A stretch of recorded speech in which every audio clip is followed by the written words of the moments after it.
Ce soir, je ne vais pas vous raconter la lettre à ma mère, je ne vais pas vous raconter l'épicier, je ne vais pas vous raconter les organes. J'ai envie de vous parler d'autre chose. Je vais vous raconter les rois des fous. Le monde est devenu un grand hôpital psychiatrique où les fous se promènent en liberté. Chaque pays a élu son chef, le roi des fous. Et pour ne pas que les rois s'ennuient, on leur donne des jouets, des petits soldats, des camions et des canons. Et les rois des fous du monde entier comparent leurs jouets. T'as vu mon sous-marin? Et toi, t'as vu mon canon comme il tire bien? Tous les soirs, ils jouent très tard. Ils font la bombe. Ils poussent leurs petits soldats qui tombent sous les billes. Quand il n'y en a plus, on les remplace. Et les rois des fous échangent leurs jouets.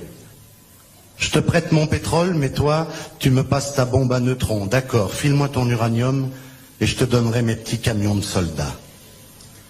Et puis, il y a des rois qui n'ont rien à échanger. Ils n'ont pas de jouets, même pas de quoi manger. À 4 heures, ils ont droit à un petit goûter à partager en 3. Ils vivent au tiers. C'est le tiers-monde. Ils traînent derrière eux, au bout d'une ficelle, un lapin qui joue du tambour ou une brosse à dents.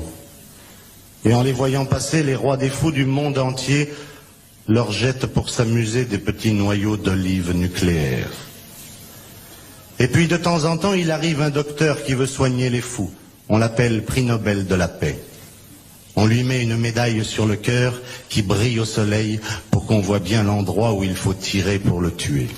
Et la vie continue. Les rois des fous du monde entier s'entourent de débiles qu'ils choisissent eux-mêmes.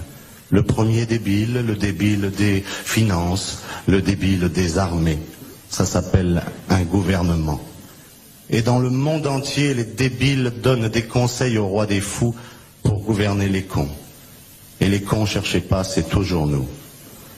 Mais si les cons du monde entier voulaient se donner la main, on obligerait les fous à casser leurs jouets, leurs chars, leurs canons, et nous pourrions enfin nous promener en paix sur les jardins de la terre qui sont si jolis quand on n'y fait pas la guerre.